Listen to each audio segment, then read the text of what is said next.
Big Profits, week number 5 of the NFL season. I'm your host, Akil Williams, with my co-host, my guy, Theo Dorsey, host of the hit radio show on ESPN West Palm Beach. Wherever you listen to your radio shows, theoretically speaking. Hey, we made it through the first 4 weeks of the season. Hey, How we man. feeling? You know what? I feel better today than I did yesterday because we are now one step closer to week 5 opening up.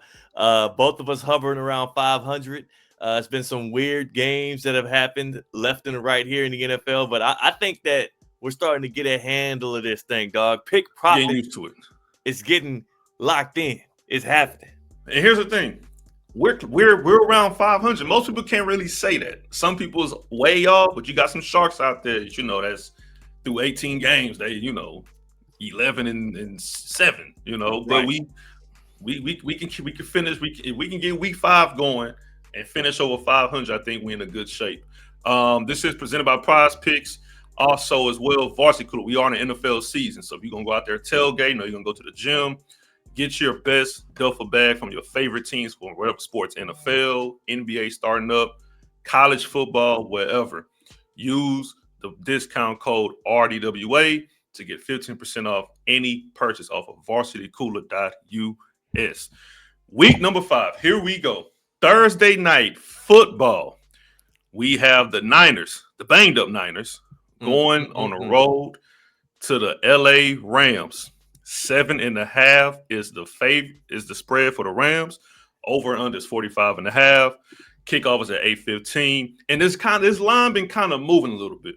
At one point it was at 8.5. Now it's down to 7. So wherever you book at, you're gonna get around. Most of them gonna be at 7.5. Me personally, I'm a roll.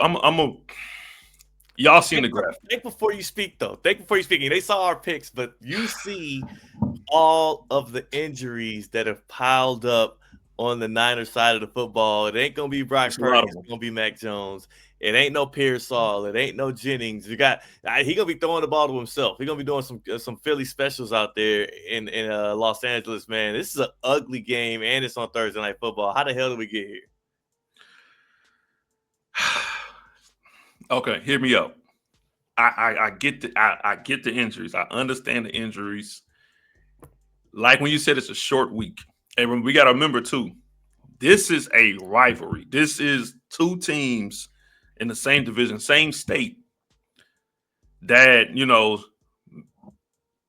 McVay, Kyle Shanahan, most of the time when they play, no matter who's on the field, it's a close game. They know each other like the back of their hands. And I get why the Rams are 75. I get it. If anybody want to say, hey, I'm taking the Rams all the way through, book it. I might move the line to 9.5 if they feel that confident. Something is telling me that the Rams will control the majority of this game, and I see a backdoor cover. I just see one of those things where it's a backdoor cover. And even though they're missing all of these pieces, it's the Rams and the Niners. Is it safe to go with a pick on either side or just go with the over-under? Because it's 45.5. 45. This feels like the game I should have went under on. I picked a couple different over-unders there as a cop-out because that's when I can't really get a good feel for the line. I give a feel for how I think the game is going to play out. This is going to be a shootout. It's going to be a mud bath. This is going to be a drag-it-out affair. This right here, I think the safest play probably is the under, mainly because the Niners offense is riddled by injury. The issue too is on the other side, like they cannot rush the passer with Nick Bosa out, and he's gone for the season.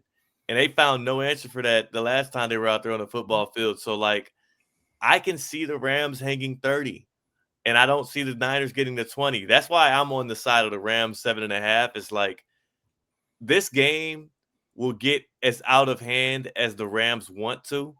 It's like when you get in a fight with your big cousin. It's like this can get as ugly as it's in his hands, But it's a short week game, and that's what makes me a little bit fearful of, like, are the Rams going to just be, like you said, hanging around, 10-point lead, 12-point lead, backdoor cover? That's the only way I see the Niners covering this thing. I love the Rams in this game, and I think they're a real title contender out of the NFC right now. I believe so too. And look, part of me, maybe I'm just risking it. Like I said, maybe I'm just going with the dog in this fight. And I have the Rams winning the game, but something is just telling me that it could be a backdoor cover and Rams win by 7 or something, 30-23. Yeah, it could happen. That's a nasty 7.5 is a nasty one. You can get screwed on that left and right, but I would feel better about myself. Like, you're going to be again on a prime time game rooting for Mac Jones to push the ball down the field. Like, you are going to be fingers crossed looking up the names of these 3rd, 4th, 5th string wide receivers for the 49ers. Kittle's not out there either. Like, every player of consequence is not suiting up for the Niners gang. Whereas on the Rams, you got your full complement. Has Matt Stafford's back been an issue since camp? Like, I feel like that was just like a BS story at this point. Right. And people that played fantasy, it faded a lot of people from Puka, from going from top 5 to down late first round. So a lot of people was concerned. And I was part of that. I was part of that committee that was concerned with Matthew Stafford. And again, it's been holding up so far. When we find, I hope it stays up the rest of the season. I don't want to see nobody get hurt. But so far, the Adams and Stafford connection has been working. Puka right now it's had 14 catches last game. Like Kyron Williams, Jared Verse on the defensive side. I mean, they rolling. Outside of the Eagles game, you'll be looking at the Rams as like one of the best teams, if not the best team in the NFC. And the Rams had the Eagles beat, if not for a Jordan Davis block field goal and another one in the game earlier as well, right? Like, the Rams were, to me, they were definitively the better team, and even in that Eagles game, they just so happened to lose it. I think that we're shorting the Rams in general right now, just because it's not as pretty. If Puka Nakua's name was Justin Jefferson and he was putting up the numbers he's putting up right now, the best receiver in football. Yeah, so give me the Rams to cover. You're fading them on Thursday Night Football, and I'm telling you right now, you're going to regret that a quarter and a half in. Yeah. It's gonna be 17-0 in the first quarter. You're gonna be like, damn it. And I'm gonna be burnt already. And I'm gonna be pissed. I'm gonna just turn the baseball if that happens. Yeah, it's not a bad look. It's not a bad look. Or you could just cross your fingers that you get this one right, an early Sunday morning kickoff. Yeah, Sunday morning overseas. Minnesota staying overseas another week, going against Cleveland. Browns is 3.5 dogs. Total's very low, 35.5. 9:30 a.m. Eastern is the kickoff. You got to get up, get your early morning church service in, get your coffee, whatever you need, because this is another early one. Before we get to the game, how do you feel about these overseas games? Because it seems like they're going to have more. I mean, they're having them all through. Like, this is like a new thing. The Dolphins are going to play in Madrid, I believe, week 11. We got the Vikings sticking around and, overseas here.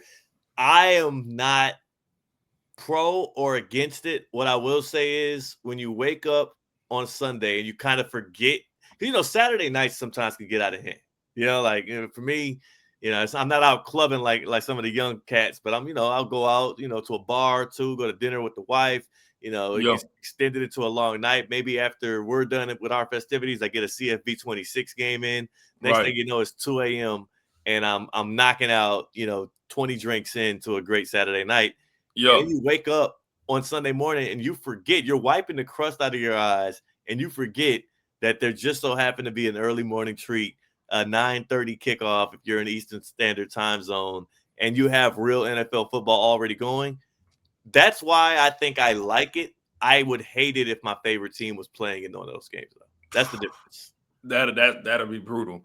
But I'm pretty sure the trip going overseas will be the best thing about it. Because watching last week, seeing it in person, yeah. Right. Last week it was turned up a little bit. So it was like, I don't know what the time zone was like out there, but it looked fun.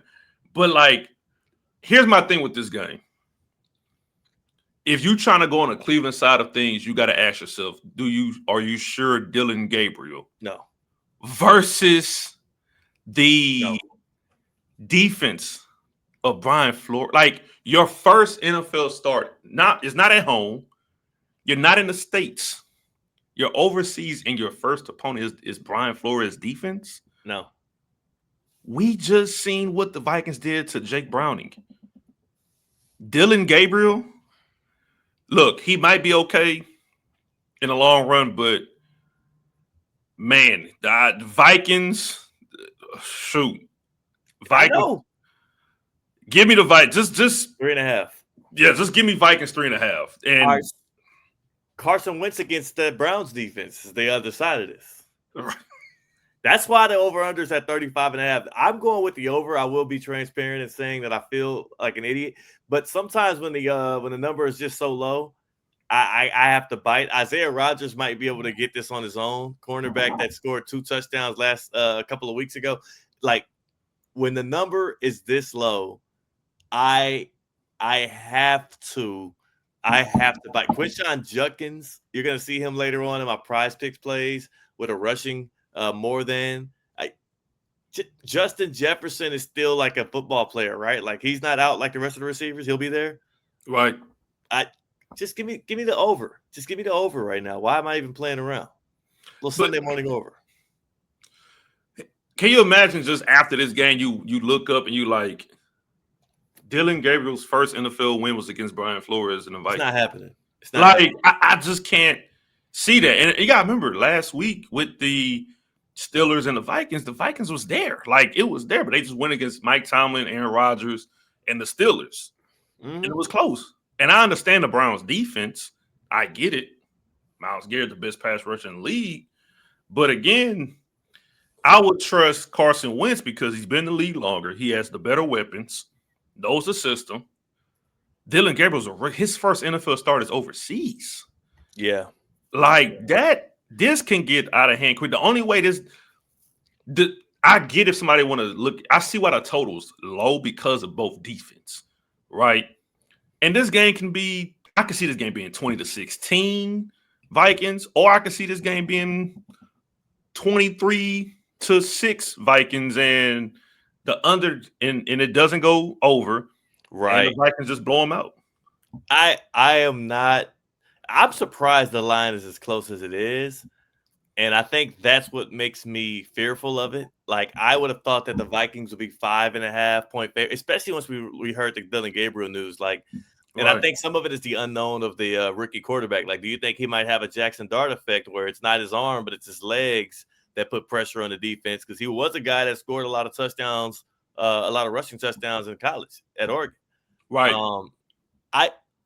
Again, you're going with what I would say the safer side.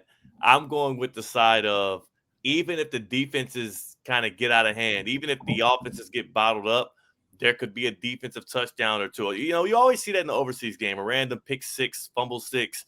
I think the Chiefs had one against the Dolphins in Germany.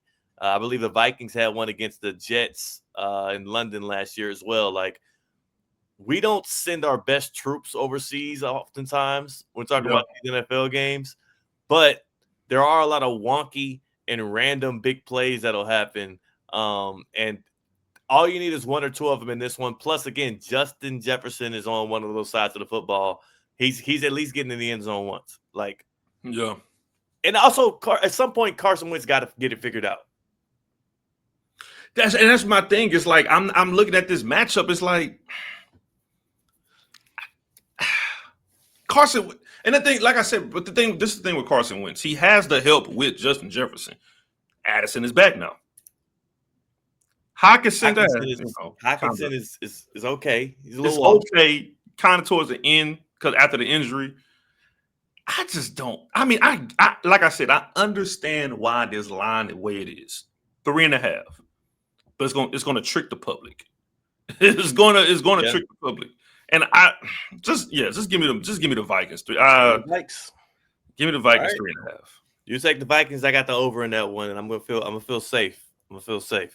Texans Ravens. This is I have no clue what the hell to expect here. Cooper rushes in. No Lamar Jackson. No Lamar Jackson. There's a very good chance no Lamar Jackson. Ravens at home plus 2.5. This was actually a 10-point swing. The opening line was 6.5 before Lamar's injury. 6.5 Ravens.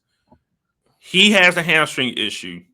By Tuesday morning, it shifts all the way to Ravens plus 2.5. They at home, over under 40.5. Kickoff is at 1:00. This is one of those interesting. This might be, to me, the most interesting early afternoon game because you do not know what the hell to expect. Here's the thing: the Texans being favored 2.5 is understandable because there's no Lamar Jackson on Baltimore. But if you go look at the Texans' last game, they only put up 6 points going into the. It was 6-0 going into the fourth quarter at home against Tennessee, where a Tennessee team is like done. They might fire Brian Callahan before Thanksgiving. Like, Yeah. and you only had 6. Texans has not beat the Ravens since 2014. And you're expecting me to just put my money on Texans on the road? Rush. It's Cooper Rush, bro. Here's the thing, and I get it, but guess what? Texans have C.J. Stroud, and he ain't been playing up to par. So you're gonna give me if I have to take Ravens with the plus money, I don't care who's the quarterback against this Texans team. If somebody told me Ravens plus 2.5, I will understand. Yeah, I will understand. But with this game, realistically, this can very well go under. Yeah. With the Texans not being able to score, with Cooper Rush at quarterback, Derrick Henry comeback game possibly. I'm looking at the running backs in this one. You got the over. You got the under. Excuse me. I got the over, and I'm looking at Woody Marks, the Spark. Woody the Spark Marks, who kind of took off, and I'm surprised I didn't sneak him into one of my prize picks lineups that I'm giving out today. I will be putting one in on Sunday, so just keep an eye on some of the stat projections on Woody Marks. And again, use promo code TheoD on prize picks. That'll get you the $50 for free in lineups when you play your first $5 lineup. Back to this game, though. Woody Marks, Justice Hill, Derrick Henry, a little bit of Nick Chubb. And the Ravens are without their best defensive tackle. The Ravens are soft against the run right now. We saw the Chiefs offense have a get-right game against the Ravens. Why can't the Texans do the same? And we've seen that Ravens team be porous every single time they stepped out on the field. From week 1 against the Bills to last weekend, they've given up points to everybody and their mama except for the Browns. I expect there to be more points in this game than people assume. The Texans' defense is good. I would say they're great. They're one of the better defenses in the NFL. And DeMeco Ryans, that's where he hangs his hat. So I'm not trying to I'm not just trying to diminish what they're doing on that side of the football, but I do think that the Ravens can muster up a couple touchdowns and a couple field goals. And I think the Texans end up winning this one. But I see a game where both teams sneak into the 20s, and that's why I'm going with the over. So you got the over on this one. I got the over. How you feel about Woody Marks? He's explosive. He's super quick. And the one thing that people discount is, sure, he was a 3rd-round pick, but the Texans traded up a future 3rd as well to go get him. He's a future running back. The draft capital they put into Woody Marks out of USC, who one of the better receiving backs out of college football this past year. The draft capital they put into him and the amount of carries they gave him last week, whereas it wasn't like he was just a scat back, 3rd down back, a dump off guy. He was getting runs in between the tackles. Woody Marks has the opportunity to be the future feature back in this Texans backfield. And I don't give a damn where or how Joe Mixon feels when he comes back. And you could clearly see Nick Chubb isn't getting in the way of that. I like Woody Marks a lot right now. Yeah, he came and took Dameon Pierce's spot, which I think is done with Houston. Over with.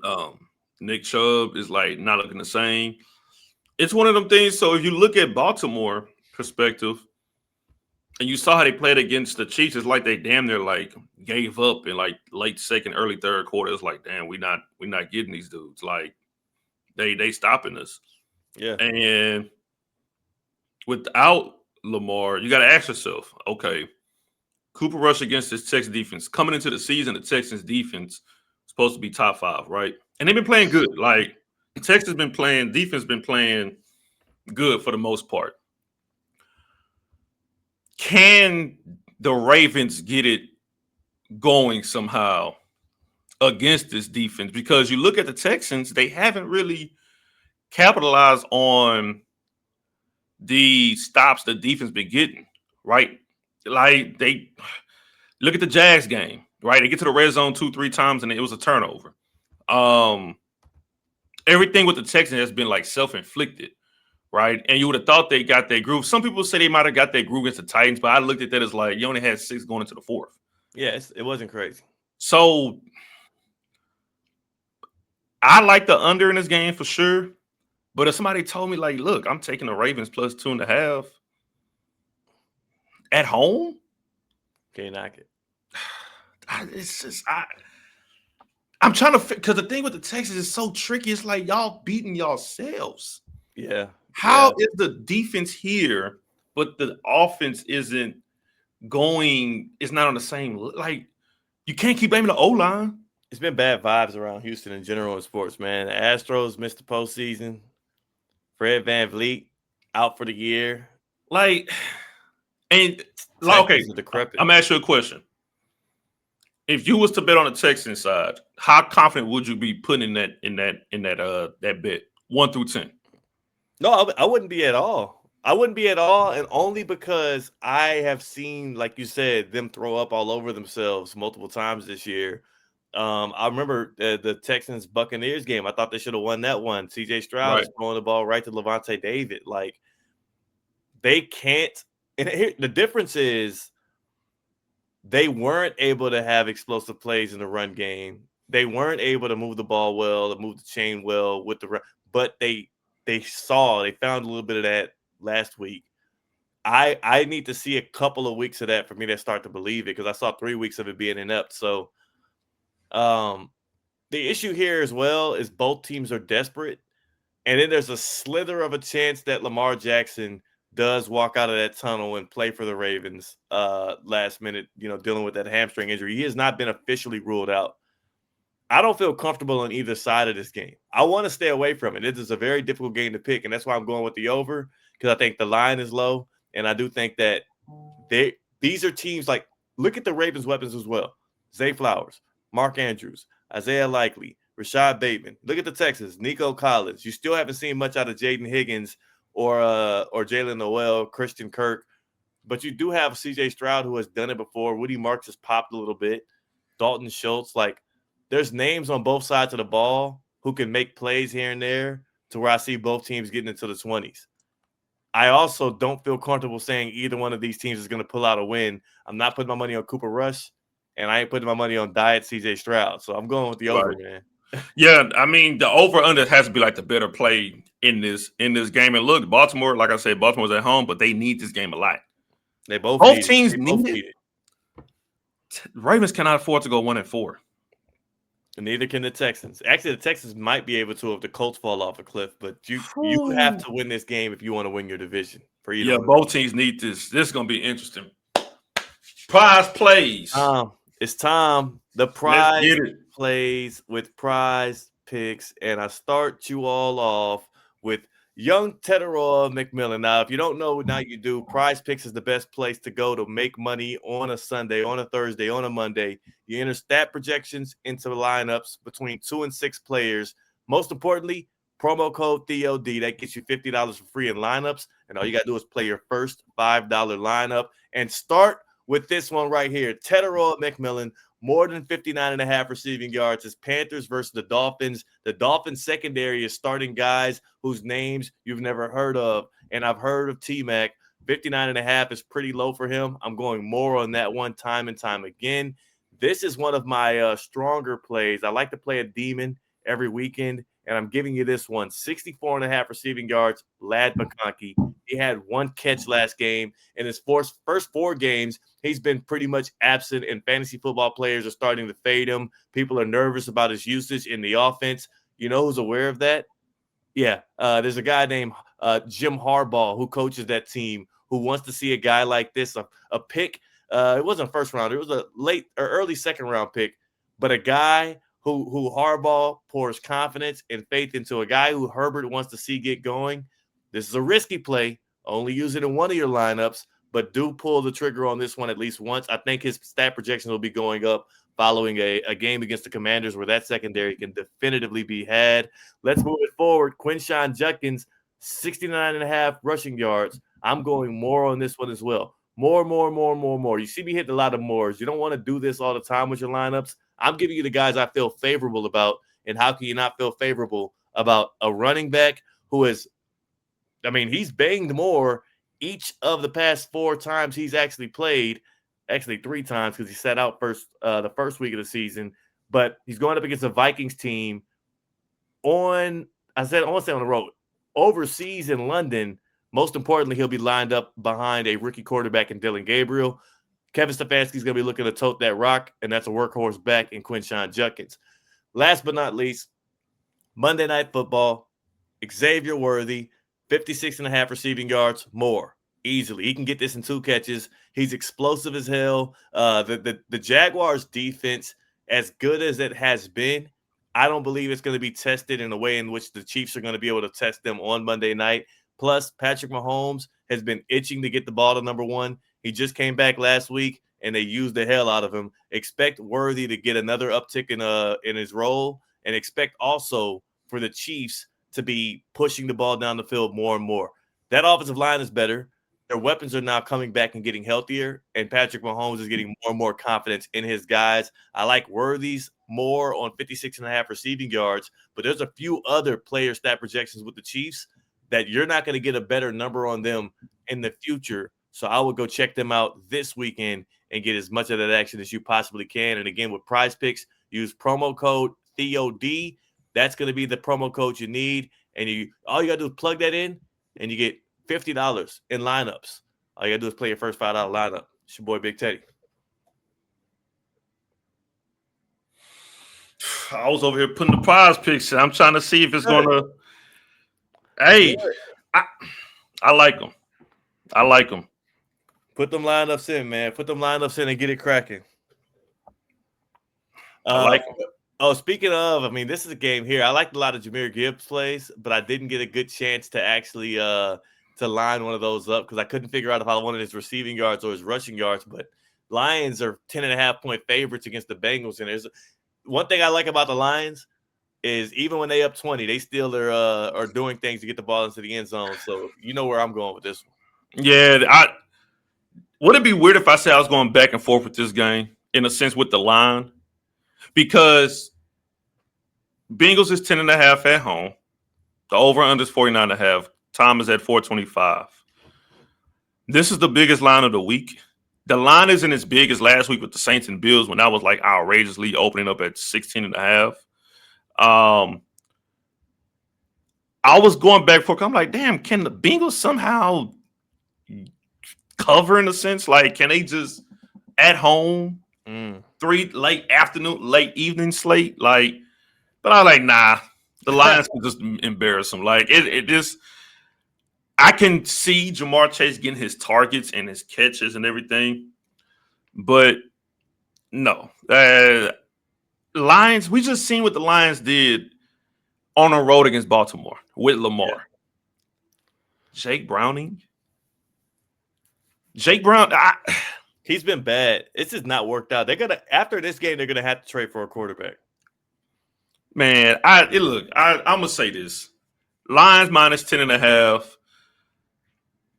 This is not gonna be close. Yeah. But again, the NFL is tricky.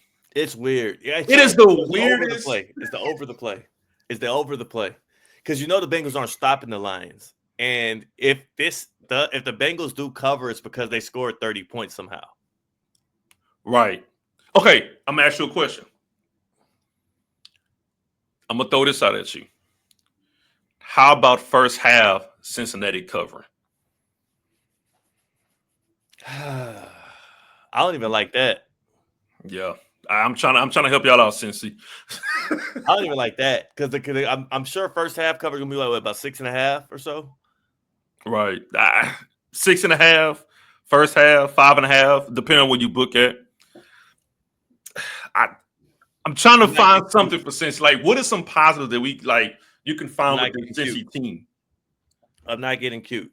There's nothing positive coming out of Cincinnati. Jamar Chase is begging for targets. He's berating his head coach Zach Taylor on the sideline mid-game. You have an offensive line that is still shoddy. That's letting the pass rush in like a second and a half after the snap. It's ugly. Jake Browning, I wanna criticize him for his poor play, but Joe Burrow was bad this year with the Bengals as well. Like I don't know if there's a glimmer of hope around Cincinnati outside of like, I mean, even Chase Brown has been bad, who was supposed to be like this standout fantasy football running back.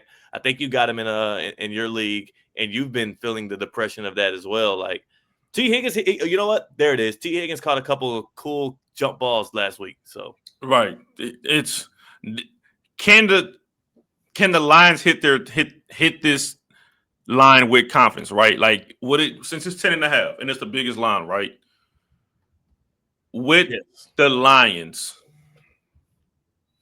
I mean, is there something where, like the Saints, for example, right? The Saints was in a battle with Buffalo because Buffalo probably took them light or whatever and said, okay, we're going to win this game. And they didn't cover. Do you see the same thing with Detroit?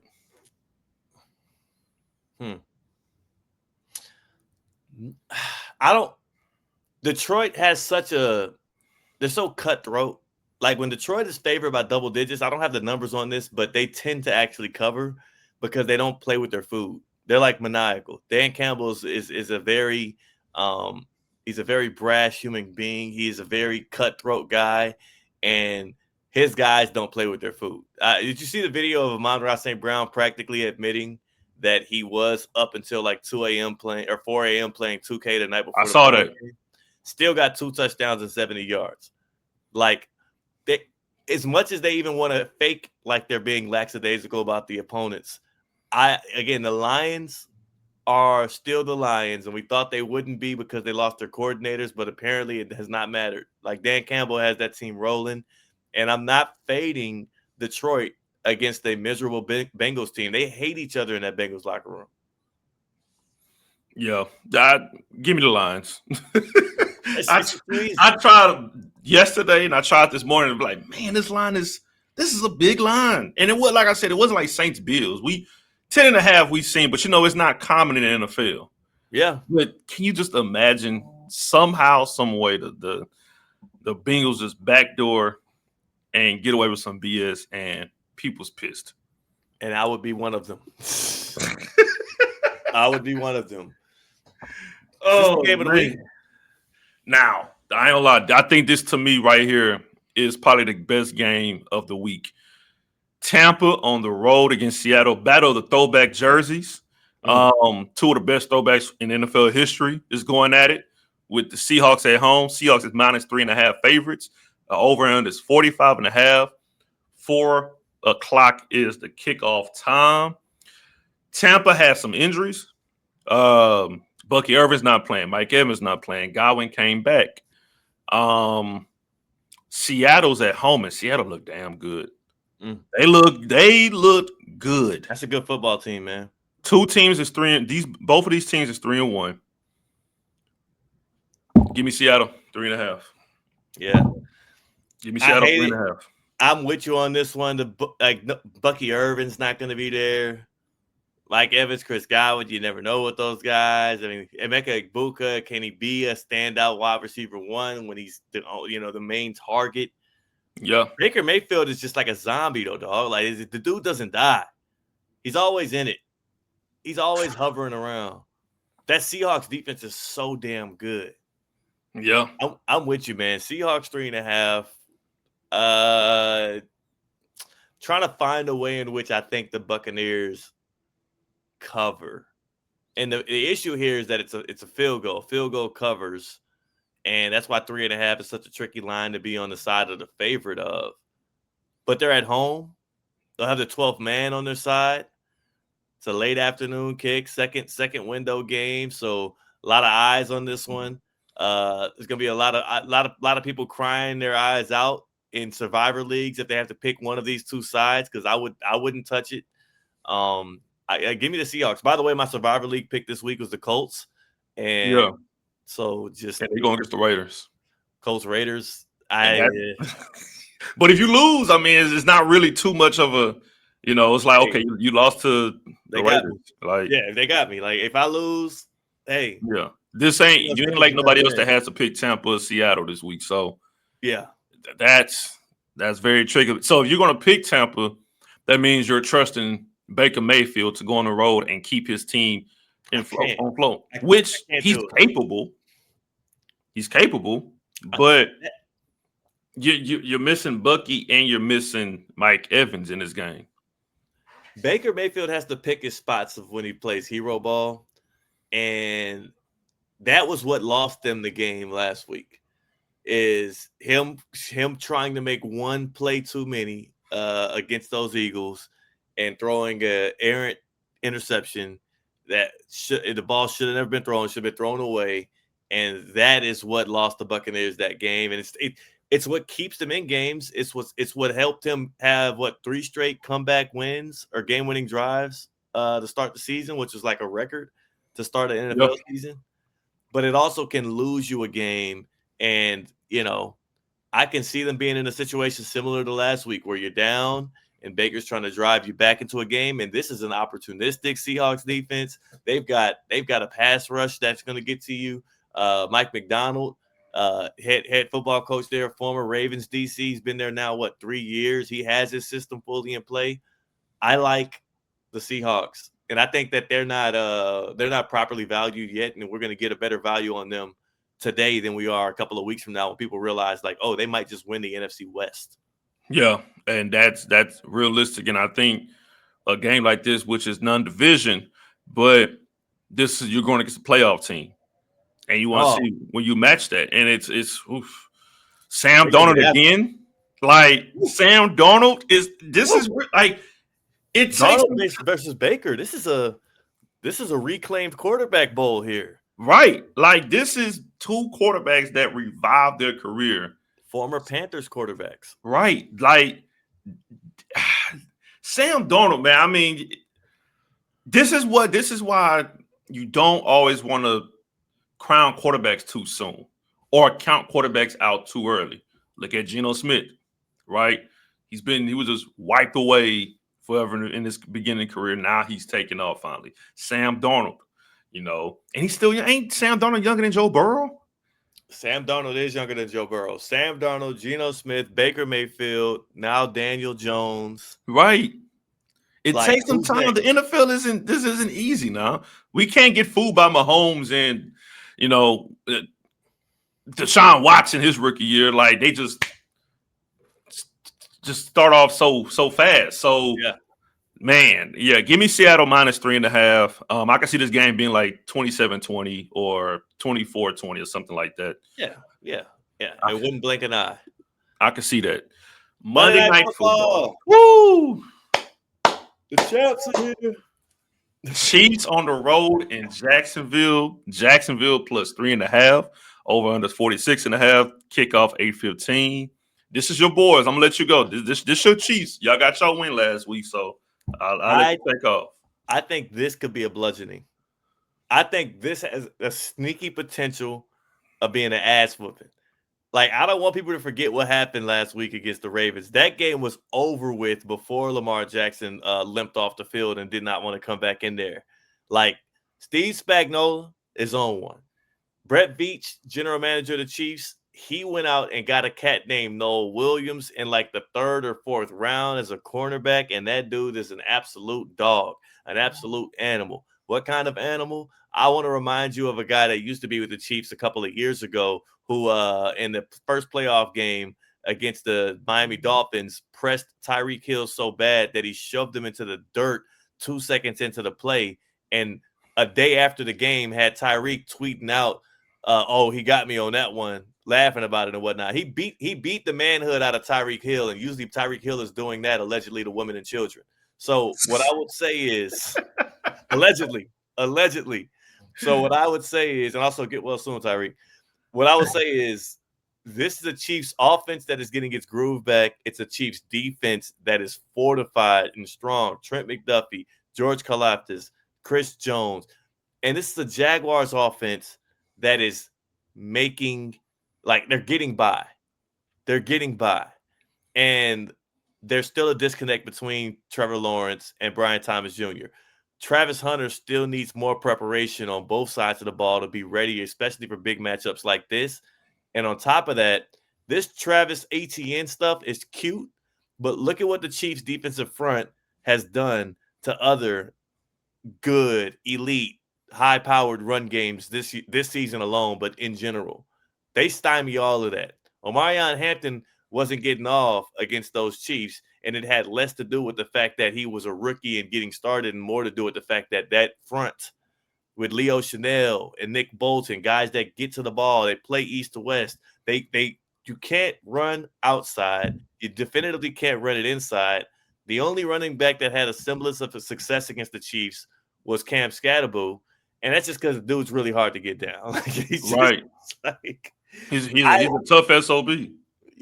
And especially when you pass him the ball out in space and it's like one-on-one, it's just a weird scenario. And I'm sure teams will figure that out as they look at more tape and figure out what the Giants are trying to do with him. But again, and I like the Jaguars a lot, and they're 3-1, and they're at home, and it's a primetime game.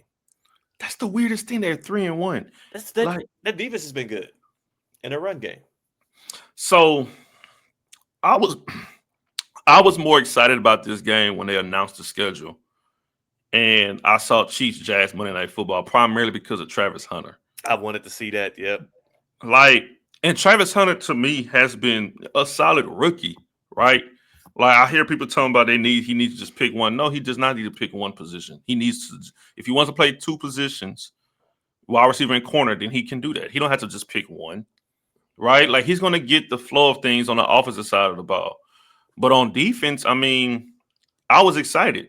Am I excited like I was when they announced it? Nah, not really. Because, the Jaguars are 3-1, and that's why the line is so close, because they're at home, and it's, they're 3-1. Right, but they could be very well 2-2. Texans don't make 3 mistakes in the red zone. Like, terrible. Like, come on now. So I'm gonna roll with the Chiefs. Give me -3.5. I think when they beat Baltimore the way they did, it gave them some type of boost. So yeah, man. Give me Chiefs, and what, they'll go 3-2 now. Yep. They were 1-2 going into the Ravens game. And 2-2, they would go 3-2, and then they'll be right back not in the driver's seat, but in good position to go back and win another AFC West crown. I still think they're going to catch up with the Chargers. And then Rashee Rice comes back. Rashee Rice comes back after week 6. Like, I'm telling you, this is the best. This is going to end up being the best Chiefs team, like roster wise, over the past 3 years. It is. Like, actually, probably the best Chiefs team since they traded Tyreek Hill. Because what you're getting is, and again, I'm a Chiefs fan. For those people who want to discredit my opinion on this, I am a Chiefs fan. So, yes, maybe I am looking at it with rose-colored glasses, whatever you want to say. But the defense is still bordering elite. They still have a Hall of Fame defensive coordinator in Steve Spagnuolo. He's going to be the first person to be inducted into Canton strictly off of his duties as a coordinator. You will have Andy Reid. You have Patrick Mahomes. They found the left tackle in Josh Simmons out of Ohio State, who has shored up the left side. And Kingsley Siomatu, his last name is hard for me to get, but he's also really harmony at the end, dog. Yeah, it was, those Hawaiian, Samoan names, are sometimes difficult for the boy. I got Tagovailoa right. I can't get Kingsley right, but I'm gonna get it one day. But what I'm saying is, you have 2 interior offensive linemen that you don't have to worry about. You got a rookie tackle out of Ohio State who would have been a top 5 pick, but the health concerns pushed him to number 32. That's how the Chiefs ended up getting him at 32. And on top of that, Jawan Taylor's finally figured out how to stop lining up offsides every other play. Like, now he does it once a game instead of twice a half. So the one issue the Chiefs have right now is a run game, but that's never been a super duper strength for them. And I do wonder if they make a move before the trade deadline to get one of these running backs that might be available, like Kamara or Breece Hall. But this is the most complete Chiefs football team especially when Rashee Rice is back, that they've had since Tyreek Hill left. And where you lose off in Travis Kelce's ability, you gain in Rashee Rice's ability to win in that same portion of the field. And you have Xavier Worthy doing some of the stuff that Tyreek Hill used to be able to do. And you have a more experienced Patrick Mahomes. Like, I just love this team, and I think they're going to be elite come week 10, week 11, and people are going to be like, oh, damn it, here they go again. Right. I could very well see that. And they, like I said, they could keep riding up the momentum too as well. Like I said, the way they beat the Ravens. Now you're going against the Jags. How you feel about the 46.5 line? 46.5 is the issue I have with that line is like, I still need to see it again to see if the Chiefs are going to be a team that's going to pile on touchdowns and not get stymied for field goals in the red zone. Like they did that against the Ravens. Are they going to do that against the Jaguars? I don't know quite yet. Like when Rashee Rice comes back, I'll feel a lot better about this team and how complete they are. Until then, when you're having to rely on guys like Travis Kelce and Noah Gray in short yardage situations and in the red zone, when you're having to rely on Juju Smith-Schuster, it's not as much of a sure thing. So I wouldn't touch the over. Right. Here's what I will say. If you think the Jaguars will cover, then I would take the over in it. I would go Jaguars plus 3.5 and parlay that with the over. But I don't think the Jags cover. I think the Chiefs blow them out. I think Chiefs probably win by like 7, 8. If it's by 6, I won't be shocked. But I see the Chiefs covering. I don't see them going on the road against Jacksonville. And again, Jacksonville has a good defense. Yeah, they do. It's still Pat Mahomes, dude. Like, we got to look at the first 4 games they had. I mean, Eagles, Ravens, Giants. Did they play the Bills yet? No. Chiefs, no, not the Bills. No, not the Bills. I'm sorry. Chargers, Giants, Chargers, and Ravens. I mean, come on, And both the Chargers and the Eagles game came down to a play. 1 possession. So and that was a more shorthanded Chiefs team. This is a team that is now healthier. They got Xavier Worthy back. They have more experience with some of these rookies. They have a lot of rookies playing very high snap counts for a team that you would assume to be a contender. This is a good football team, man. Right. I like it. Chiefs minus 3.5. We both rolling on that. We seen some things on the opposite ends in these 6 games, so which is good. We're not on the same pace. So somebody's going to be over 500 this week. Somebody gonna do it. Look, somebody got to do it. Somebody got to do it, and it will be me. Yeah, we're gonna see. I'm still in the lead right now. You got about 1 game right now. You got about 1. Week 5 pick profits. Akil Williams, Theo Dorsey, we are out.